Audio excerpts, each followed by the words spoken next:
Are you ready? Ready as I'm gonna be, bro. Target Lock Earth number 12.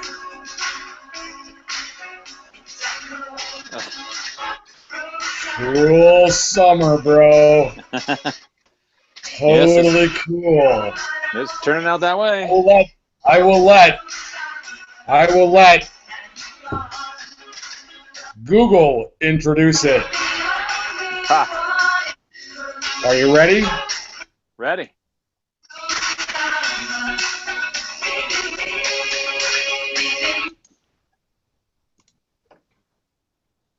We're live already. Номер 12. Жестокое лето. Which means Target Lock Earth number 12. The Cruel Summer. We have 1 hour. Go. Well, let's also clarify. It's also Transgender Thursday. So. Oh, is that what today is? Yes. I didn't know. Yesterday was Heterosexual Pride Day, which I was totally down with. me, and a couple others. You know. Today, transgender. Well, I guess Pakistan just did their thing. Well, and transgenders are now getting full coverage in the military. I saw that. That's very interesting, isn't it? You can even transition when you're in the military. Yes, they'll pay for it. All 2,000 of you. Well, hopefully they can shoot straight, or at least take a bullet. At least get. Yeah. Well. I think they're going to be bedridden for a while. Quite a while. Well, I think that with these transitional procedures, and I don't want to get too much into the minutia of all this, but I think a lot of it has to do with hormone therapy to begin with. Oh, to see if the biological entity itself, the human being, whichever natural sex it is, can actually handle the hormones of the opposite sex, which changes, if you're going man to woman, then, you get all kinds of weird shit happening. Personally, I don't want to get into it right now because that's a whole different show. Right. Well, my only point in bringing it up was the context of the military. That's like a 3 or 4 hour show, dude. Yeah. Because there are so many things to talk about that, socially, scientifically, everything all the way down the line. But yeah, I saw that, and this is just another part of the Obama administration pushing as much as they can through the fucking door before he gets out of office. Yeah, because they know he's that right. And so, and they know that if you go so far, it's really hard to retract it, because then you seem like you are exactly what they've been calling the center-rightists, which are fucking Nazis. It's like, well, how do you want? Well, you want to take our rights away? It's like, fuck. You shouldn't have had those fucking rights in the first place, but you got them, and now if we retract them, it seems like you just put everyone, into the fucking lake, basically. Right. Anyway. I have my voting cane. Yes, that's sweet. That's exactly the one I saw online. It arrived today. I am so happy with this, with my goddamn voting cane, and it fits so perfectly. It fits so perfectly. Look how perfectly it fits, and it fits so perfectly.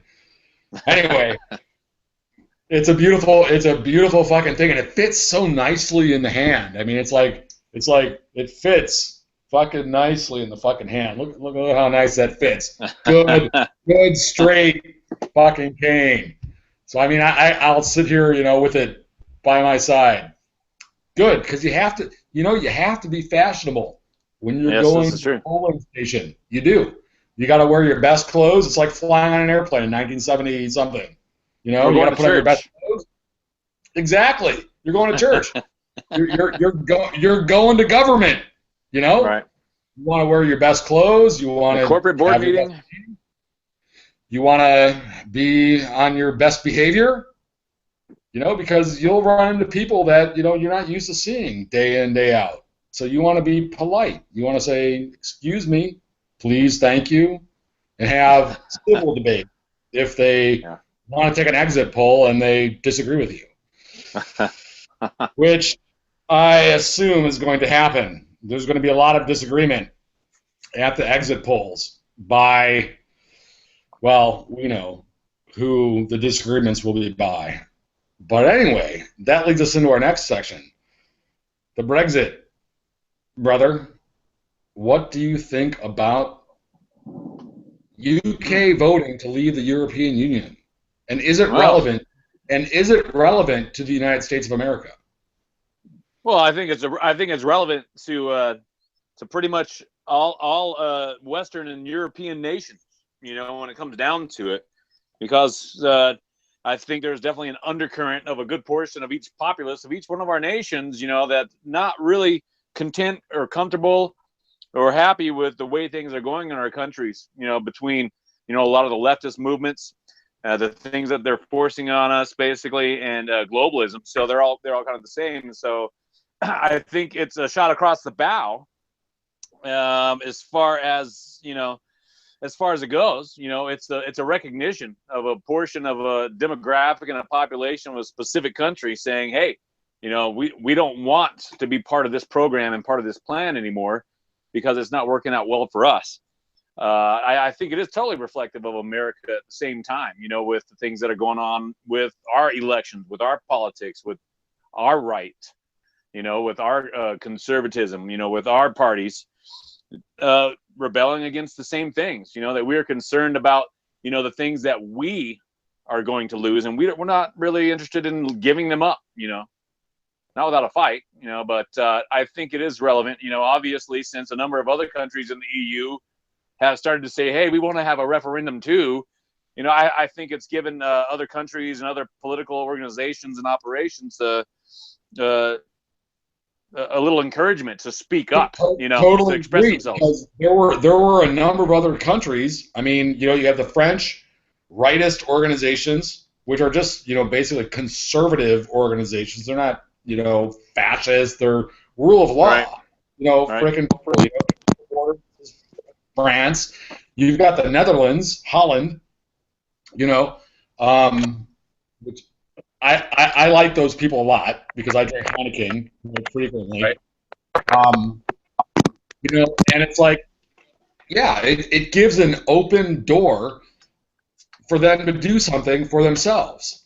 It's like Europe is like so compact. I mean, it's like if you think of Europe, it's like the United States. Less than the size of the United States, with just about as many countries packed into that area. With as many cultures and languages, that are each of those countries. They're all separate languages, all separate cultures. It's not even like, America's, 52 states. It's because America's homogenous in that way because of the way that it was built. Europe is a patchwork, and this European project tries to draw everything into its idea.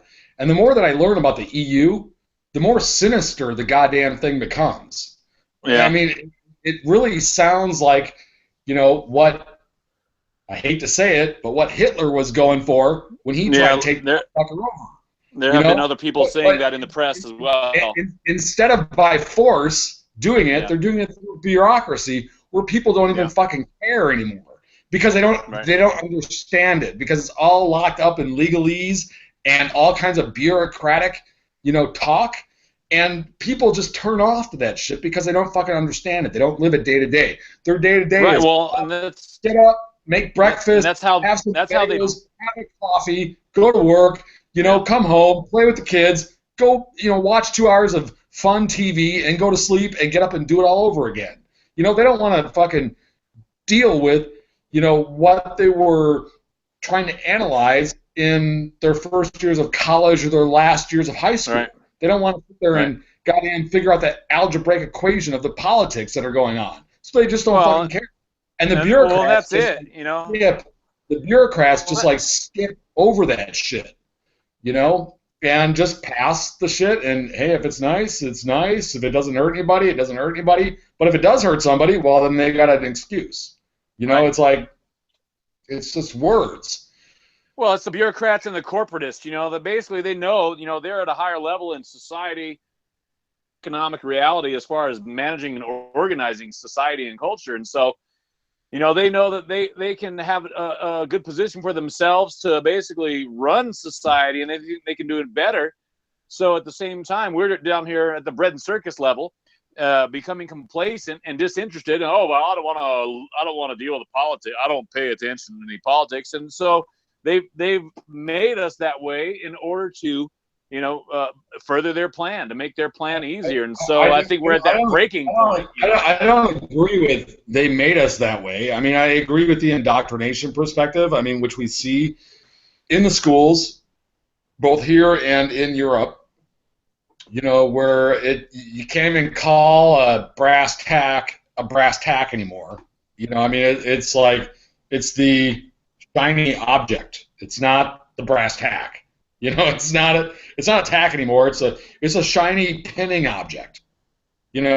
Whatever it might be. Whatever the language confusion is that they put into it. And that's the big fucking problem. And what you see in a lot of the videos that come out when they're actually being confronted with these ideas is that they don't know how to frickin' respond. It's like they just don't have the words. They don't have the capacity in their brain to do anything other than what they've been told, which is fine, which is fine for 18, 19, 20-year-olds, because that's where they're expected to be on that life course. You and I and our brethren took a whole different spin through that thing. We were not on the conveyor belt. We were outside of it, but we were on a different conveyor belt, right? Yeah. But it was one that allowed us to explore the ideas a little bit more than what the average or normal conveyor belt would have allowed people. The thing of it is that the whole UK Union, threatening or actually having voted to leave the EU, has thrown the fucking globalists, quote unquote, into a fucking tailspin. Now they want to ramp up frickin' all of their projects to have them done like yesterday. It's like they were thinking that like, oh well, we can give it another 20 years. What the hell? These people are going to take a while to like get in. We'll just infuse the immigrants and everything will be, hunky dory, and UK will obviously vote to remain. Obviously, because how could they not? We have the majority there, don't we? That's what they're thinking. And then, this shit fucking happens. And fucking, they vote for Brexit by a fucking substantial majority. We're not talking about like 1%. We're talking about like fucking 8 to fucking 16%, depending on whatever poll you fucking look at. And it's like a fucking majority. And then you have the fucking all of them fucking spinning back around and saying, oh, well, they're just ignorant fucking old people. They're naive old people.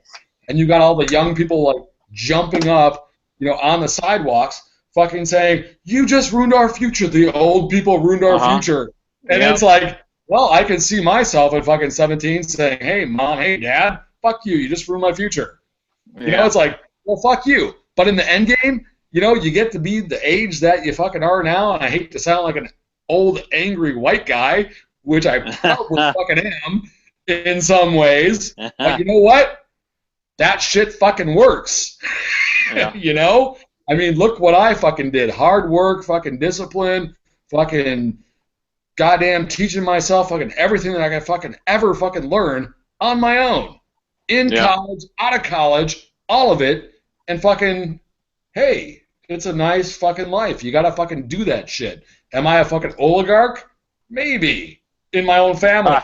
In my own family. But am I an oligarch in terms of the fucking world? Do I have billions of fucking dollars? No. Do I have enough money to fucking live and be happy? Hell fucking yes. You know, and that's the whole fucking point. You know, I mean, that's the fucking equality versus inequality fucking thing. And everybody has a fucking voice in a fucking free society. Sure, you can say whatever the fuck. You know, it doesn't fucking matter. You know, where you're coming from, who you are, what color your fucking skin is, what your fucking sexual orientation is. I can fucking give a crap. It's your fucking attitude and your fucking ideas that fucking matter. And if they are fucking positive for fucking society. You know, and it's like, fuck it. You know, I mean, it's like, it's almost like fucking everything that the fucking leftists do these days fucking leads to fucking the law of unintended consequences.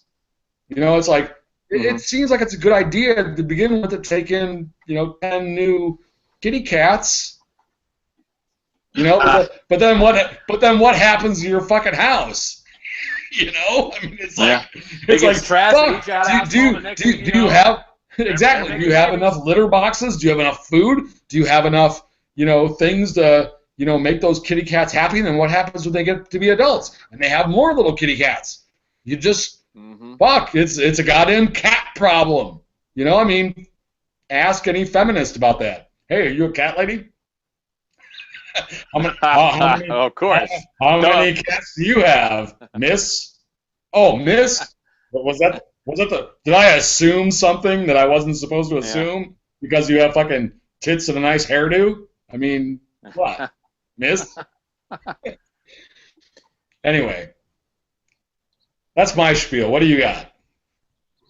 Well, going back to, they made us this way. You know, the same people who are kind of running all these operations, you know, at higher levels in society, that are going in and out of these governments and out of these corporations and these trade organizations.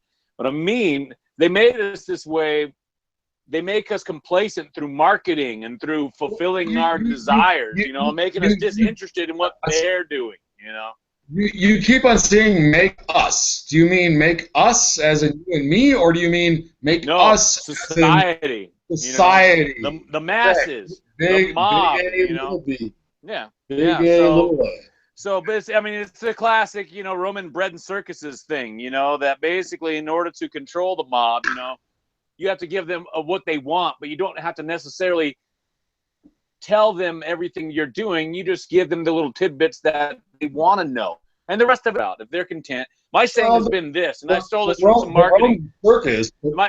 Check this out. So, you know, ignorance is bliss. Follow your bliss, you know, and that's that's how so many of the trendy types and the, you know, the youngsters these days, they think everything is your bliss, happiness, without questioning anything, without thinking about anything. Don't think about it.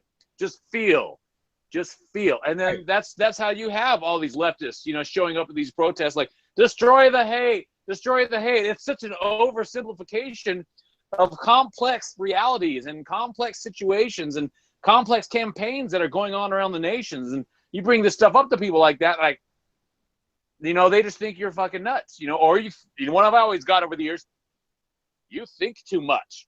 Well, I'll tell you that a rally or a political convention is the absolute worst place to try to debate politics. That's not where it's going to happen. You have to arrange things that like Breitbart has done and that Ben Shapiro has done, and take tours of the university and hold open debates, have a talk, and then a Q&A session about what these things really are. You can't expect to have a real conversation when you go to fucking make a vote or you go to a political rally.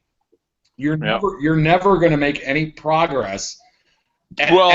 points. Well, these folks on the left aren't interested in debating and discussing. They're not. You know, they have any interest in it. And you're not going to find them at those debates either, except outside the door trying to keep people from coming in.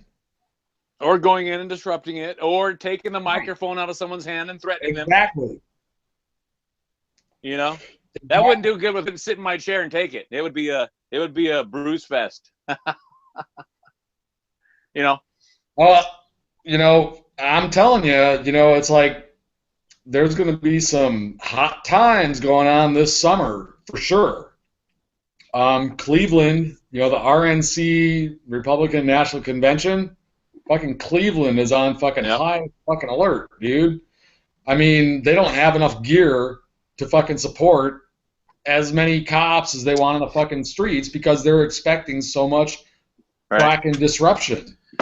It sounds like they're trying to organize it in a way that, you know, that basically it's going to be a bloodbath, you know, that they're organizing it in a way where, you know, that everybody who's going to the convention is going to be like everything else, gone through a gauntlet of all these leftist communist scumbags, you know, and it's a democratic city, you know, that's what it sounds like to me from everything I've read. So why are they having it there? You know, there's another little Republican subterfuge for you having it in a city that's run by a bunch of Democrats, you know. That was decided years ago, I believe. That's like the Olympics. They decided like years ahead. You know, so you can't do anything. Well, no, there's plenty of people in the Republican Party love Hillary. Cleveland got the medal. You know, they're gonna fucking deal with it. It's like Rio de Janeiro has the Olympic medal now, so they gotta fucking deal with it. Just like, you know, whatever Russia had the Winter Olympics, you know, last cycle. You know, whether you're ready or not. But of course, you know, the Shuzhnya or whatever Russian Olympics, they don't have viruses up there because it's too fucking cold, you know.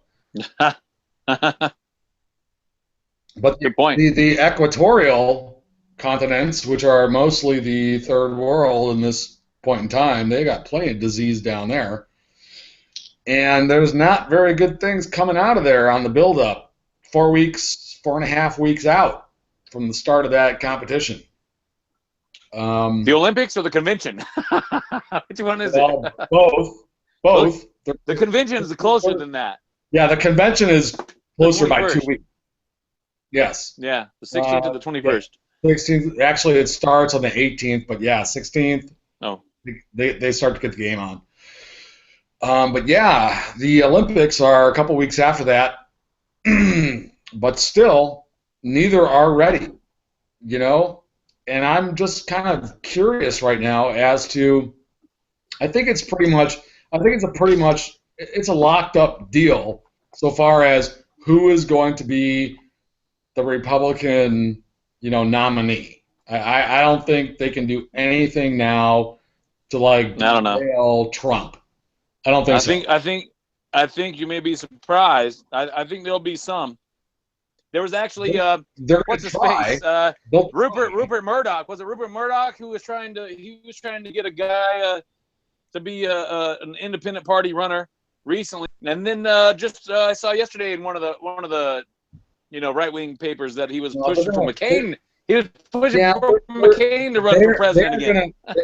They're gonna throw a bunch of shit out there, but they're not gonna get any fucking traction. Okay, that's the thing. They have to do it basically to say, hey, we tried. But here it is. They're not going to be able to derail Trump. I mean, to derail Trump at this point at the Republican National Convention is going to be like he'll go independent. Okay, and this is the other thing that I want to like lead into on the Republican and the Democrat side. So they're going to try to derail him. Sure they are. You know, but there is no fracking, I don't even know how you can say it, coalition agreement against his nomination. It's just these little pockets of, you know, people that are upset that their candidate did not get in there. And so they're going to try to throw their fucking shit in there. And fucking Rupert Murdoch, who's he, a newspaper owner? Give me a fucking break. Nobody cares about the fucking mainstream media anymore. It's people to people, you know. It's It's the other social media formats that really matter, and the article writers that those people like. You know, whether it's Breitbart, New York Post, New York Times, fucking Washington Post, whoever the fuck, wherever the fuck those writers are that people like, or that have a tidbit of truth in them. That's where people are going to coalesce. And nothing that I've seen as yet says that Donald Trump is going to get fucking derailed, you know, from the Republican National Convention. Sure, they can try to pull a rule change to say, hey, all delegates are unbound. Just vote your heart, dude. You know? Right. Well, there's already some delegates that were they were using some sort of option for that, where they weren't even going to go to the convention. Right. You know, because they don't want to vote for Donald Trump. And so in Arizona, I think it was. I think it's some Arizona delegates. You know. Who cares? Let them not go. Because I'll tell you what, if that actually succeeds, they actually derail Donald Trump at the National Convention without a huge ass fucking nuclear fucking war scandal. I mean, it would have the scandal against Trump would have to be so fucking huge for everybody to turn against him. I mean, this would have to be like, I don't even want to say what kind of things it could possibly be to give other people ideas. But, you know, it would have to be so fucking huge to derail him point blank, you know? And if he's put out by a rule change saying, hey, well, you're 1,500 and plus, you know, delegates can vote however the fuck they want, and then Ted Cruz is in there fucking wheeling and dealing and being like, hey, vote for me on the first round and we'll get him out and then we'll get him in. Well, you know, we'll get him out and we'll get me in. You know, I mean, Tea Party all the way, dude. Whatever. And, you know, if that fucking succeeds, Donald Trump is just going to be like, fuck you. You know, you guys didn't keep up your part of the fucking pledge, your part of the fucking bargain, you know? And he'll take all of his fucking voters with him, and that's where it will be. And the fucking goddamn Republican candidate will be at fucking the same percentage as the Libertarian fucking Johnson guy will be at, which is like at about 7% right now. So he's got even that much? it will make no fucking difference. John McAfee has more fucking goddamn pull with people than fucking the official Libertarian candidate does right now. Yeah, it's a sordid fucking affair. But that's not going to happen. I don't believe that that's going to happen. I think that people, they're not going to lockstep behind Donald Trump, but they're going to support him with reserves. Because there is no scandal with Donald Trump. He's got no fucking anything other than that he's a businessman. And he's been fucking doing business. You know, I mean, who's going to fault anybody for that? He's been exploiting the fucking laws of the fucking nation. And he wants to fix them, so he says, which is fine. He says, yes, I've been avoiding paying taxes, but it's only because fucking you motherfuckers gave me the option to avoid paying taxes by being smart enough to comprehend the fucking law, and we need to stop that. It's no crime. There's no fucking crime going backwards in time about that. You know, that's like saying no. That's like saying fucking, you know what? For 20 years I ate fucking goddamn McDonald's. You know, and now McDonald's is fucking evil. You know, and it's like, well, fuck, you're not gonna punish me for the past 20 years eating McDonald's. That's just fucking was legal back then, right? Legal. You can't punish me for that. But I'm not gonna eat McDonald's from this point forward. No, it's evil. And it's a state, but what I'm more curious about, because I think the Donald Trump thing is, I think it's over in that regard. I think he's going to have the nomination. I think he's going to have it. You're going to have a bunch of reluctant Republicans coming to his voting box or booth or check mark or whatever you want to call it. The more interesting thing is the Democratic side, which is a lot more chaotic at this point in time than the Republican side. I don't know. I haven't heard anything from that side except Hillary, and Hillary and Warren, and then Bernie's gonna vote for her. And no. He never. Everything seems to have cooled down on that side to me. Bernie Sanders did not endorse Hillary. He just said that he would vote for her. He didn't endorse her. Right, which is in politics, that's the big fucking deal. To endorse somebody, that pretty much means like you just fucking signed the fucking paper, But he didn't. So there is still some expectancy out there that something ill is going to befall Hillary Rodham Clinton. And that's the email scandal. That's, the Benghazi fucking thing. If they put let's not forget, her husband meeting up with Loretta Lynch, our DOJ, at the Phoenix airport yesterday. What the fuck? Which is total impropriety. So I mean, that's total hubris in your face. Like, yeah, nothing's gonna happen. Exactly. My question about that is like, do those two have a relationship beyond? Don't they all? Well, I'm asking, do they have a relationship where they can discuss their family matters in a personal context? Well, that's the whole point, is that they're friends. They're friends, They're friends, but I mean, where did the friendship begin? This whole thing becomes something else at that point. That's my point. It's like, Jason, J-Man, you and me can be like, you know what? We're just friends. We got together for coffee, right? But 10 years ago, we said, hey, you know what? If we get together for coffee, something else, it means something else, right? I mean, if I say, hey, did you happen to see the Matrix film where the black cat walked across the scene? And you say, oh shit, I just saw a black cat. What does that mean? What does that mean? It could mean fucking anything, fucking according to what we agreed upon, fucking 10 or 15 years ago. That's called subterfuge. That's goddamn spy work. That's fucking. Right. Well, that's the whole point of it. And so we spoke about our grandkids in golf. Get together, talk about their grandkids. They can get together and talk about their grandkids, and it's not recorded. That's just what Loretta Lynch says when she comes out on stage and says, no, we didn't talk about anything that was relevant to Benghazi or email. It's like, well, what the fuck else do you have to talk about? Oh, the grandkids? Right. Yeah. Sure you do. Well, even some of the writers on the left, what I read anyway, were pointing out the fact that it was done is basically impropriety because of the fact, regardless of whatever their relationship is, they're saying that they're friends of the ideologic, realm.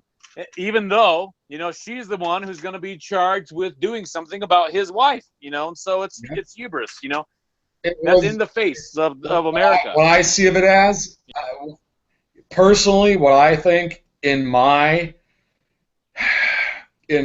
conspiratorial mind and paranoia and all of these things, I think that meeting was actually about, you know what? There's no way we can get out of charging Hillary with something, whether it's the charge that the FBI brings or it's a lesser charge. I think that's what that meeting was all about. It was about the indictment. Who else meets on a goddamn tarmac in fucking Phoenix at the fucking head of summer? I mean, how the fuck hot was it out there, dude? I mean, 112 at least. Well, they side of Lynch's, not his. So, but anyway, point being, it wasn't just a random act. It wasn't just like a random coalescence of like itineraries. So this is about like a phone call, like, hey. Maybe it was about the grandkids. Maybe it was about the grandkids' future. Do our grandkids have a future? Well, yeah, right. As being Bill Clinton, well, I don't know. I don't think they have a future. And Laura Lynch's like, well, how can we save our grandkids' future? That's the grandkid angle, right? I mean, fuck. They got kids. They don't worry about being in the politics. I mean, what the hell? That's true. I mean, the other part of it, I think in that, like, I think there's a lot of animosity between different branches and individuals in these ideologic, schools, which would include the Obama school and the Clinton school. This you know is what like I mean? this is like our high school. We have a lot of ideological problems between the goddamn peace punks and the fucking Nazi skinheads and the goddamn Mohawkings that just want to smoke dope and fucking listen to fucking Led Zeppelin. And who the fuck are they anymore? Who the fuck are they anyway? They're fucking punk rockers and they want to listen to Led Zeppelin? Who the fuck are these people? You know what I mean? It's like, what the fuck, man? It's hilarious. Oh, the rockers. Who the hell made the treaty with the fucking rockers, dude? Who? Who was the one? Oh, it was him and that guy who died at the river. Oh, right. Yeah, and he conveniently died at the river. But the truce between the punk rockers and the rockers still stands. It's like, what the fuck are we even talking about? And the misfit people. Oh, my gods. The misfit. Yeah. They did have the best looking girlfriends in town, though. The Misfits. This is true. They were like the fucking bad boy, fucking goddamn biker, fucking goddamn leather wearing, stud wearing motherfuckers, kind of on the Judas Priest kind of angle, but not gay. But just not to go gay. Back, just to go back there for a second. Maybe they were fucking kind of gay bi. I don't know. Teenage years are so confusing, anyways. But whatever. So I think that fucking these others are waiting in the Democratic side, like Bernie Sanders. He hasn't given a complete endorsement of Hillary Clinton. He's expecting, and his followers are expecting something bad to happen to Hillary Clinton. Like she's gonna get indicted, then he's gonna be able to like climb on top of her, for the convention. But I don't think that the socialism that Bernie Sanders, has in his fracking backpack, is the thing that everyone is going to go toward. So then what happens if the fucking Democrats, say Hillary is out of the fucking picture and Bernie is not going to be the fucking man? So who the fuck do they put in there then? Biden? And that's the big question. Is Biden gonna come out of? There's really no one else to fill those shoes. There's really no one else. Biden would probably be the least attackable fucking Democratic candidate on that side, because he doesn't have anything else. He's been generally a good guy all his fucking career. He lost his son to cancer for whatever reason. He fucking was a single father, and he just wants to seemingly do good things for people. He doesn't really have anything negative except of inappropriately touching the women in his campaigns and which who knows if that's true or not, but that's another thing. Nothing's going to happen to Hillary. Nothing's going to happen to Hillary. Is that basically Bernie was just put in there as like an extreme leftist, basically, so that Hillary herself could move from being a centrist in certain regards to being more left without seeming as radical. Now she can just take up his slack and be more extreme because all of his supporters want, And look, she was Warren. I called that last year. Last year I was telling people, it's going to be Warren. It's going to be Elizabeth Warren running with Hillary. I'm about it. Not only the first woman, but the first two women. And think about it. And Warren is kind of like Bernie, but with a cunt. You know what I mean? With a fucking cunt and tits. Yeah. That's basically it. So that's what's going to happen. It's going to be the two of them. That's like the ticket that if you vote against it, you're a complete fucking bigoted sexist. That's right. The shame part of it. It's like, how could you vote against them? My God, what a misogynistic fucking sexist you are. It's like, that's a bad ticket though, dude. It's not gonna fucking fly. Believe me. And fucking Clinton and Warren have been against each other for all of their careers up until fucking 20 minutes recently. ago. Basically. Yeah, right. Basically 20 minutes ago. That's the way that shit works. That's the way that shit works. It's like, do you want to ride or not? Oh, you want to ride? Okay, then clean up your shit. You know, I'll move towards you. You move towards me. We'll come up with some new jingo, and we'll take care of that shit. You know, and so that's what it's gonna be. I think I was calling that like last, October or November. I was telling people, I be do recall you mentioning Warren. She said something about something, and I believe you said something about that. I don't recall exactly what. It's just so many like idiotic liberals love her. They love her. It's like they love Bernie back. We love him. That's he's that's the whole thing. But I think I think that there's a great possibility that Clinton could be indicted, and if she is, then it opens the door for all of these other people to come in. I mean, specifically Bernie and Biden, Sanders and Biden. And I think that's I think either of those are tougher battles for Trump, which is what I want to talk about ultimately. Going against Trump against Hillary Clinton, I think it's a zero game in that regard. I think he's gonna just fucking like tear her the fuck apart, with everything and all the uncertainty about her. I mean, because even if you just like read through it, and I read through the goddamn Huma Abedin fucking transcript from fucking Judicial Watch earlier today. And yeah, she said I don't know, I don't recall, about 80 or 90 times, whatever it was. And I read court documents for fun, just because of my personal history, and I know how to read court documents. Sadly enough, my personal history has led me to interpret court documents. She's guilty as fuck.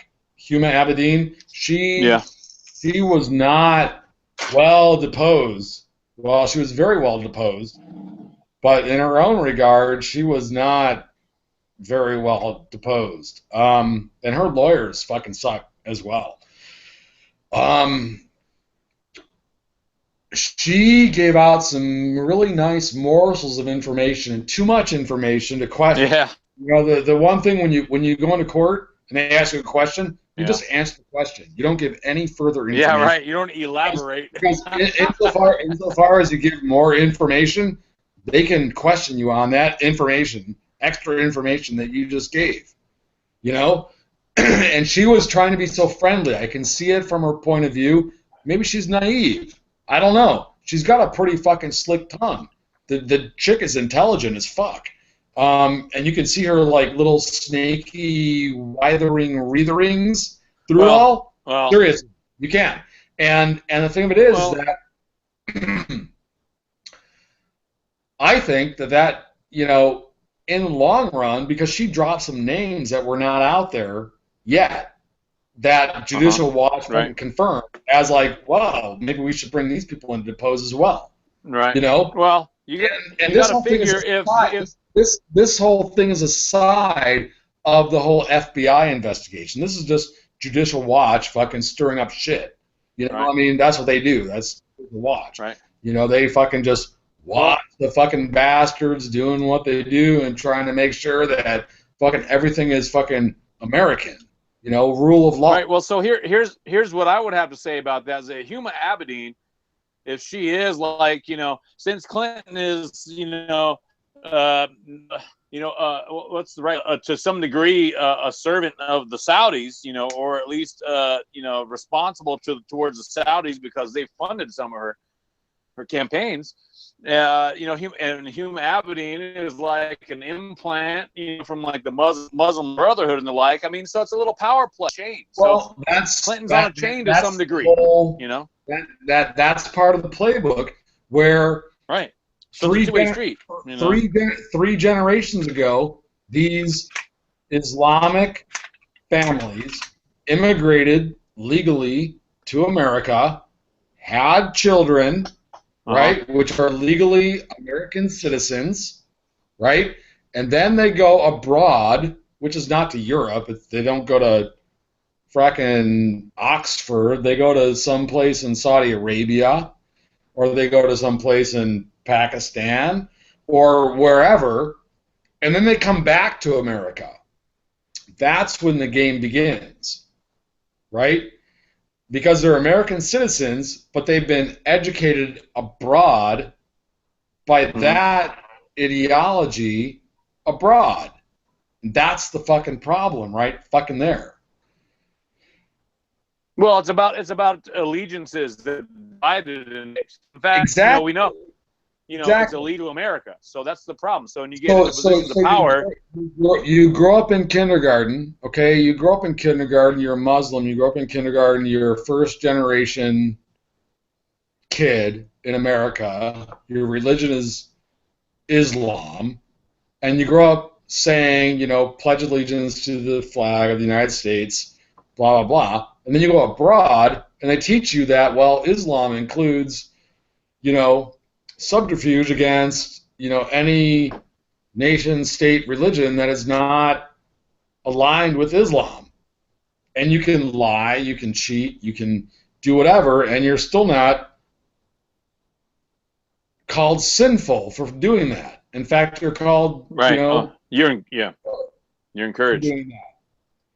Yeah, this is takia, or however you want to say it. Yep. And that's the fucking problem right there. Now, with these recent jihadists in America, we've seen that they have gone on the Hajj. They've gone to Saudi Arabia specifically. Yeah. And have come back to America. Or they come specifically from there to America. Or they're here, they go there, they come back, they do some fucking crimes. They do some shit. There's a fucking, it's that Wahhabi fucking Salafist thing in Saudi Arabia that nobody wants to fucking address. And fucking, I posted a couple things the other day about that. Basically just pointing to articles saying, look at what this is. You can't call it radical, Islamic terror. You can't call it that. Well, and then it comes full circle, and it's like, well, all these organizations are terrorist organizations, and they're all fucking Islamic. So why not? So why not? Well, they need to be more specific because it's not radical. It's a specific movement that started in a specific time period, and it's been around for centuries, and it's called Islamism. Islamism. It's not radical. In the English language, I mean, let's go this way a little bit. Let's be a little bit, rational about English language. Okay, we can't fucking just put a new term out there without having any substance behind it, right? So we have to call it radical Islamic terrorism. And so why not just have this term as an umbrella over specific organizations, all fucking 50 of them, or whatever they are, which covers 70% of the fucking Muslim world, and just say, hey, these radical Islamic organizations are fucking anathema to fucking America. That's all you gotta fucking do. I mean, it's like there's nothing more for it. It's like these organizations want to destroy fucking. Let me clarify this with you. I got some of this from Jeff, and I've researched it myself. And basically, what it is, I'm looking on Wikipedia right now, and I was looking at this the other day. And some of the individuals historically that have been encountered from who? Reading, from good brother Jeff. So here it is. So yeah, Islamist jihadi is what he pointed out. But specifically, I'm looking at a definition. Islamism, also known as political Islam, movement often characterized by moral conservatism, literalism, and the attempt to implement Islamic values in all spheres of life. Islamism favors the reordering of government and society in accordance with Sharia. That's all there is to it. Every movement that came from it You know, it doesn't matter what term that they use. What do they call their organization? It is Islamist in nature, in the sense that they are wanting to spread Islam and implement Sharia throughout the world. That physical, violent jihadism, or be it, you know, the covert, secret, you know, infiltration type of jihadism. It's the same thing. It's Islamism, you know. And the guy who put out that book recently, that was the head of the DHS. You know, that's what I heard him. I texted you actually when I was listening to an interview with. He was talking to Sean Hannity, and that's specifically what he pointed out, was that all of these organizations, it doesn't matter what their name is and what they're doing and where they're at. What their goals are really to implement Sharia law throughout the world by whatever means is convenient. You know, be it terror, be it through immigration, or be it through infiltrating governmental operations. Exactly. You know, but that's the thing. So get away from the radical. I think we need to get away from the radical Islam thing, because it's not radical. It's normal, and it's Islamism. You know, it's the physically trying to spread. You know, it's a one world order under Islamic, you know, caliphate. Here's the fucking thing. Here's the fucking thing. So, all these people that fucking say moderate Islam, they're moderate Islam. It's an Islamic majority country, but they're moderate. You know, that, as you can see with Turkey, they're not considered moderate by the actual fracking Islamics.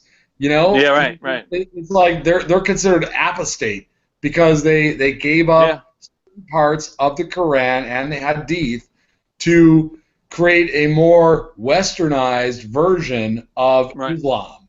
Now, there was a thing in Christianity long ago, in Christianity and Hebrewism, or the Old Testament, those were motherfuckers back then. Those were fucking hard times. But there was a thing called the Reformation. Right. And in Christianity, at least, where they fucking denounced certain parts of the fucking Bible. It stands as historical truth, but it is not part of the, you know, modern canon of acceptable behavior to, you know, adherents of Christianity. You know, there's a lot of things in the old, you know, Hebrew books in the Old Testament that are deplorable. Yeah, well, they're identical. They're identical to the things that have been, utilized by Islam in the Quran. I mean, well, of course, they all come from the Old Testament. I mean, Islam comes from the Old Testament. Right. Fucking, you know, people of the book. Yeah, people of the fucking book. But the point of it is that Christianity had a Reformation. They had a goddamn internal. Well, and Judaism had all that too. So. Well. That's what I'm saying, though, is that Islam has not had that, but there's certain scriptures within the book of Quran and the Hadiths and the other books that prescribe against a reformation, because it would be against their particular fucking God.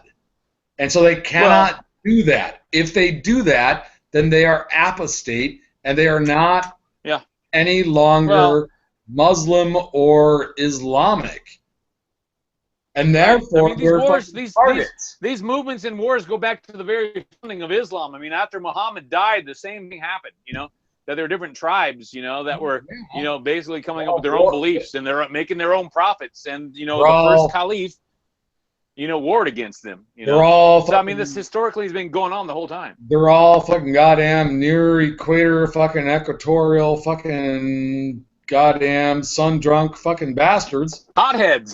Hotheads. I like that. They're all fucking hotheads.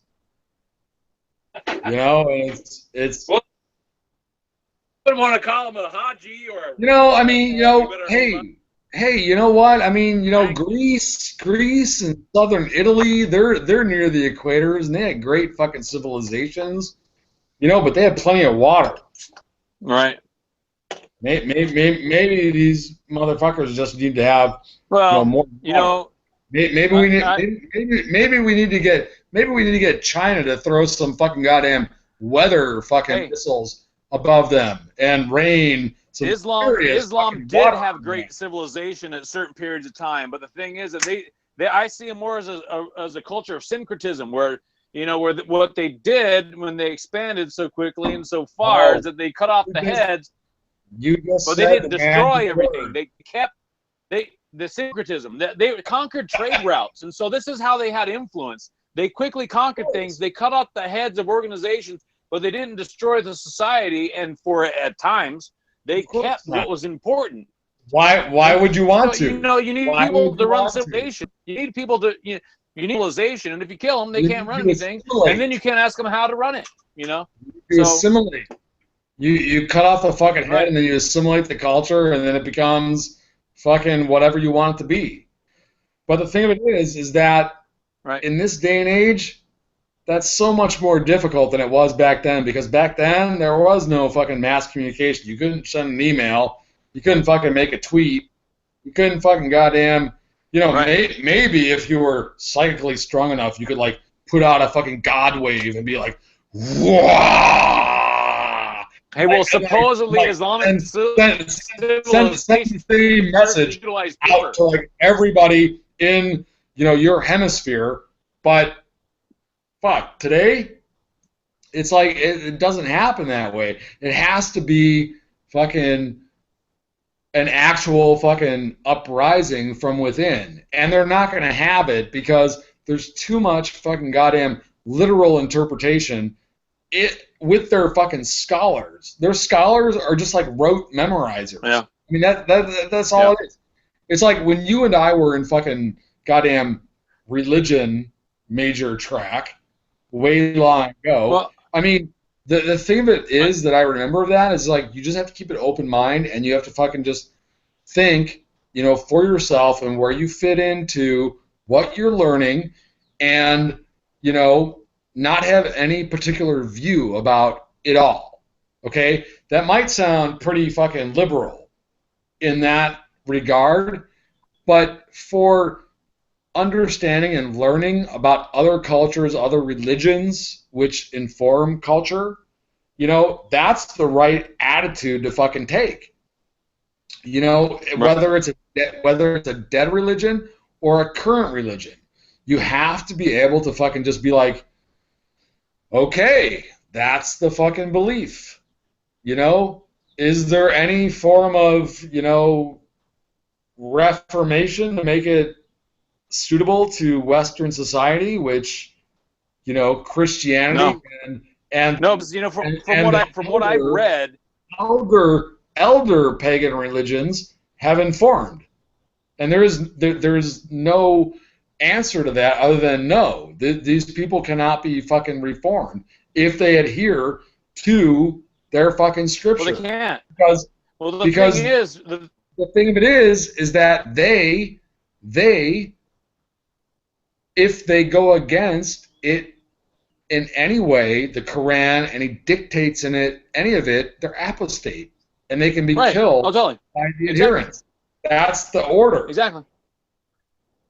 Well, see, the thing is, in the past, Islamic civilizations, in context with the Quran, every Sharia-oriented type of question has already been answered. Everything's already been codified. Right. And so what's going on now is that all of these Islamist movements are trying to go, they're a backward-looking, regressive utopia movement. They want to go back to the period, and in order to do so, they have to adhere to these very strict, guidelines and laws that have been laid down by Sharia. And so that's where the two polarities are going. There's really no place for a reform in Islam, because no, there's not. Because it's just this one book from this one person that's supposedly from God, and basically in his little ummah and the original community that he established, that's perfection. And so in contrast with all of our modern day utopians, the progressives are going forward, but they are trying to go back. And so that's what all of these, Islamist movements are really all about. And so I heard a very interesting, well-spoken, well-thought-out individual on Michael Savage show the other night. He interviewed a lady who was part of organization that's called Muslim Reform Movement, you know. And she sounded just like him. You know, she said a lot of the same exact things about Islam that he did. Like, they're on the same page. Well, you got to get in the modern world. Well, we got to reform it so it can be so we can all get along. You know, can't imagine. But like you said, she's in an apostate. Yeah, I can't imagine any fucking woman who is worth her salt agreeing with fucking Islam. I can't. When you're born into it, and you know, you believe that brings goodness to the world, you know. And the other ones you throw out. I guess it's kind of like, hey, I grew up in a fucking libertarian family, and I just have to frame everything as libertarian, you know, for or against. Right. Well, you know, we're talking about Muslims who moved from these other countries or before these Islamist movements took over in the modern era anyway, and they moved to the West to get away from them. You know how that goes, dude. We're talking about okay, let's put this into our terms, okay? Let's put this into personal terms, okay? We knew a few young women long ago in our teenage years that came from families that were very religious. And when they got their freedom, they fucking went fucking crazy with their fucking freedom. Right. Okay? Yep. That's no fucking joke. And it's the fucking truth. But at the end of it, they come back to what they were in a better form. Well, some of them do. Some of them do. Most of them, well, if they don't die on the way, or they don't get inextricably tangled up in some kind of weird ass fucking drama that fucking nobody understands. But the ones that do make it back to the fucking center, you know, because that's a big thing. It's like, you know, it's the same thing as if, like, it's like the soldiers that got out of the military. You know, they've been at fucking war, you know, over these past fucking 15 years, right? They come back home and they think that fucking goddamn the world is their fucking oyster, you know, and fucking they can just do whatever the fuck they want and everybody will accept whatever they want because they went to fucking war, you know. But obviously that only lasts so long, you know, until somebody gets busted or somebody, you know, whatever, gets into trouble, whatever it is, and then everything starts to fucking balance again. Everything gets to balance. It's like war. War is like a far out fucking thing, man. It's like you don't even want to know what the fuck happens in fucking war. You don't want fucking war ever. War is fucking bad. You know, I mean, war of words, fine. It's a debate. But war on the fucking human scale, on the fucking ground, that's fucking bad fucking news, dude. Bad fucking news. Nobody fucking... It's bad shit, but it's inevitable. It's inevitable, but you don't want it to ever happen. And if you can hold it back, you have to hold it back until it's completely just... These motherfuckers just don't understand. And then you just got to fucking... But the thing of it is that when you come back from something like that, you fucking have to go the other way. You have to rebalance yourself by going to the other extreme. That's why a lot of the fucking goddamn Vietnam vets that came back totally fucking anti-war. And those are all the people that fucking everyone, you know, fucking points at these days like, oh, war is so bad and blah, blah, blah, blah. And some of them, you know, the smart ones, they actually got into fucking academia. You know, to fucking like fight the war a different way. But the thing of it is that eventually it all centers out. And I hate to say it, but it happens with age. And the thing about age is that fucking you can't force it and you can't fucking deny it.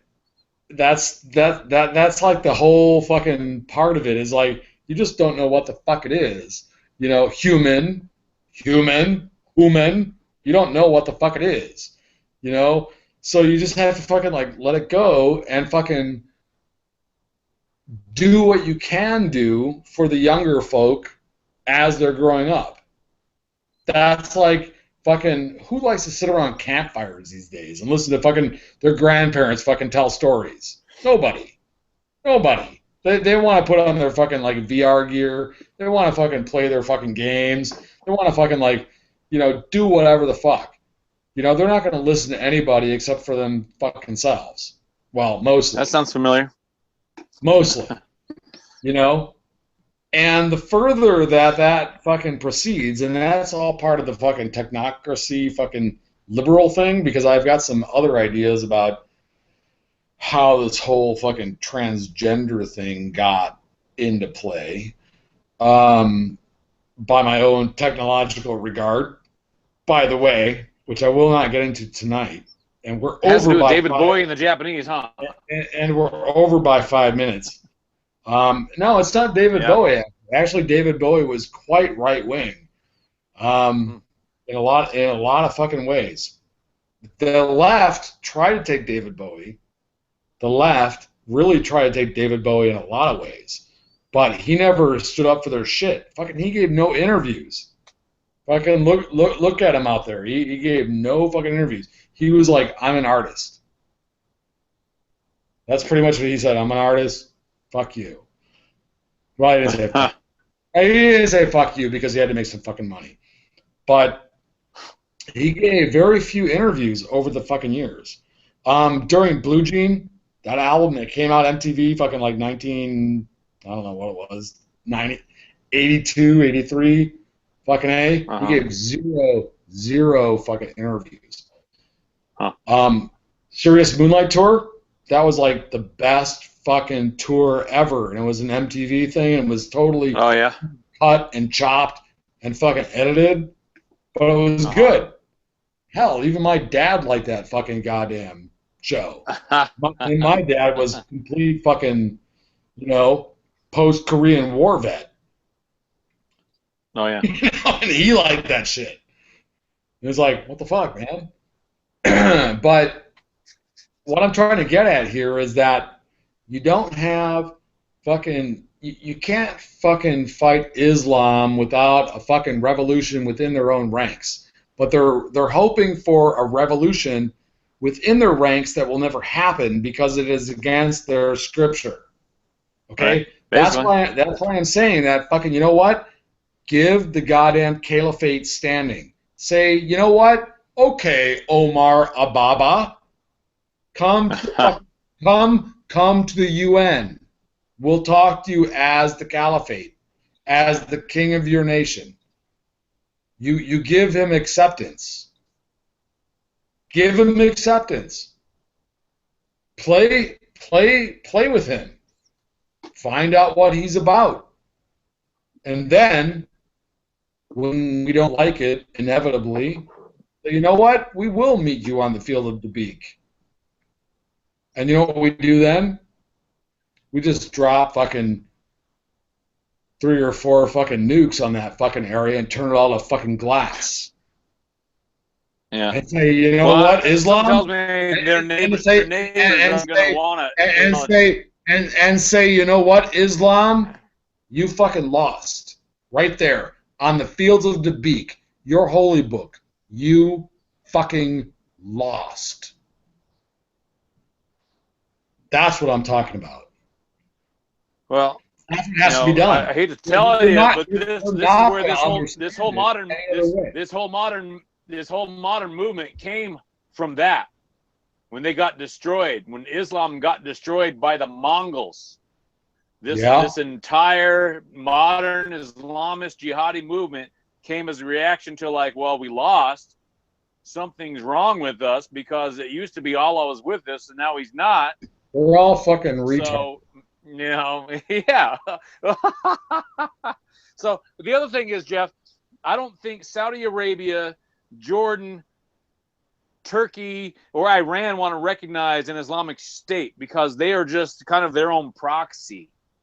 You know, because they're just they're carving up fresh territory for us. You know. Yeah, no, I think they're that's what this is carving really up. about. They're not doing it for their religion or anything. They're using religion as opportunity. They're not using it Yeah. as they're not using it as an actual thing. They're using it as a way to enforce a politic on people. But their whole goal is money. Okay? And you can't, slight them for that, but it's the way they fucking do it. So if they have to behead a few fucking gays a year to say that they're fucking in compliance with Sharia, that's what they're gonna fucking do. Yeah. And fuck them anyway. It's like those lands were never theirs to begin with. I mean, it's like fucking those lands were given to them after World War fucking One. They were just little tribes. They were just little tribes. They were fucking Bedouin. Contested. They were like Bedouin. They were like Bedouin back then. Right. And the fucking Brits, and I hate to say it, the United States fucking gave them those fucking lands because they thought they could fucking control it. And they thought that fucking goddamn Islam was not a fucking problem. That was our intelligence agency's fucking mistake. Lawrence of Arabia can fucking suck my dick in that regard. Well, and again, this goes back to what the modern Islamist movements are about. See, because they all have their like. Well, actually, I will not let Lawrence of Arabia suck my dick. I don't get my dick sucked by men at all. So anyway, go on. So I mean, basically, historically, all the different Islamic civilizations and the little branches of it, to the west or the east or further to the east, they all had their own strongmen and their own civilizations and stuff. The difference is, especially after the falling of the Ottoman Empire, is that what you had is that you had European corporations, basically moving in trade in all these different areas from, to India. So the difference is they are now reacting. They're now reacting to the headwinds that we put in. Yeah. They only understand the strong. Well, I mean, it's the same. Well, yeah, and so what they want now is to put their own strongmen back. I mean, it's just one strong man against another. I mean, it's basically, when it comes down to it, it's just a bunch of bullshit. You give them democracy. Look what happened when they gave democracy in Egypt. Bullshit. Yeah. So and that's what I said about fucking fuck off, the whole my war. And I say that without the fucking black flag. Well, I do say it with black flag, but my war, motherfucker. That was a fucking goddamn beautiful fucking war. We fucking marched in. We fucking got Saddam Hussein under control. Sure, there was there was a reason why he went into fucking Kuwait. There was a reason. Kuwait was slant drilling into his fucking wells. Okay? There's a reason that he invaded fucking Kuwait. But he invaded physically Kuwait. And so fine, that's a sovereign fucking nation breach, I mean, it's like, fuck that, it's like, okay, well, we need to keep fucking all this fucking shit together. And so we went in there and fucking killed his ass. Well, we didn't kill his ass, we put him under fucking covers. And we kept him there for fucking like 10 years. Yeah. I mean, it's like, fuck, you could have kept him there for another fucking 20 years. No fly zones. Right. Fucking all kinds of inspections, basically like international leader probation. I mean, it's like you're on probation, motherfucker. Don't make any other moves or we're gonna fucking bust your ass.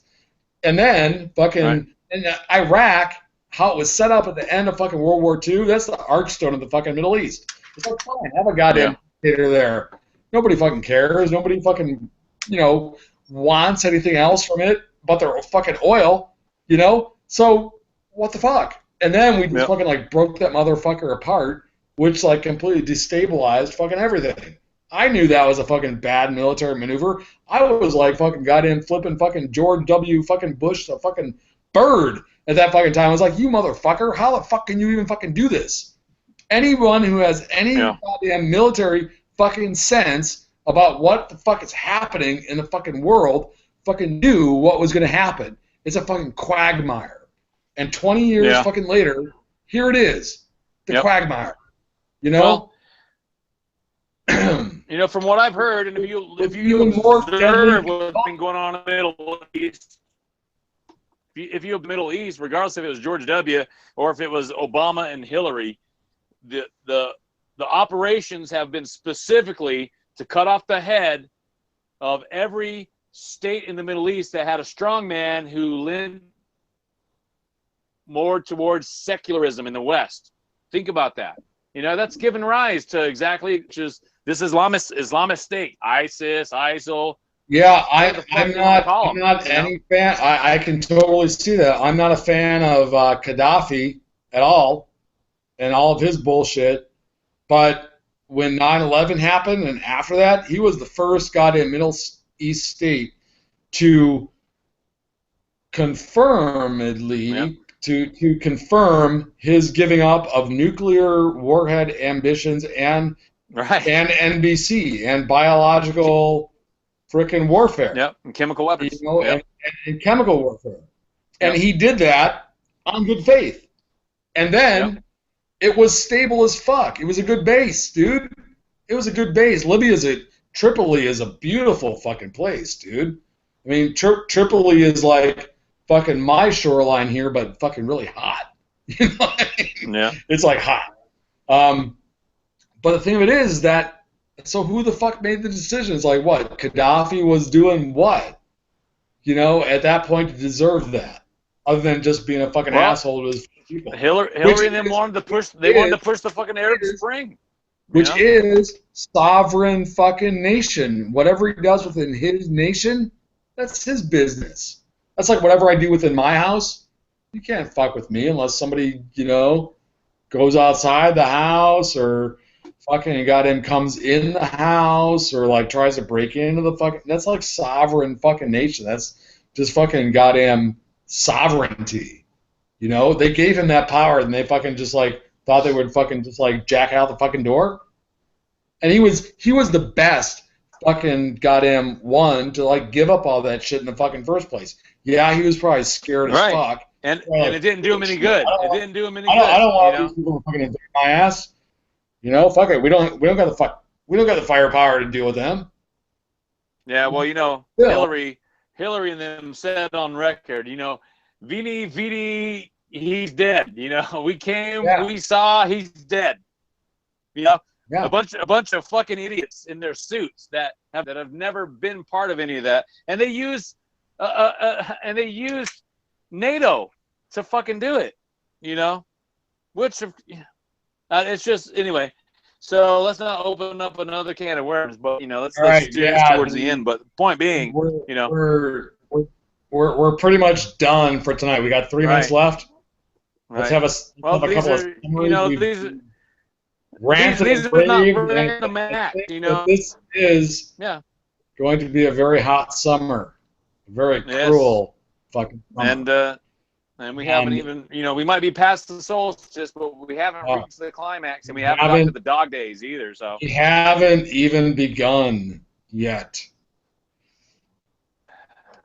Interesting stuff. We will have to do another one of these at the end of July, and I'm sure that we'll have plenty to talk about after the Republican National Convention. Yes, so July 18th. So beware Ramadan, the July 4th, and the Republican National Convention, and watch your back. Should we end it with a little bit more Bananarama? Yes, I think that's. Yes, I think that is quite sufficient. So here we go. Logging off. Target lock Earth. Number 12. It's a cruel summer.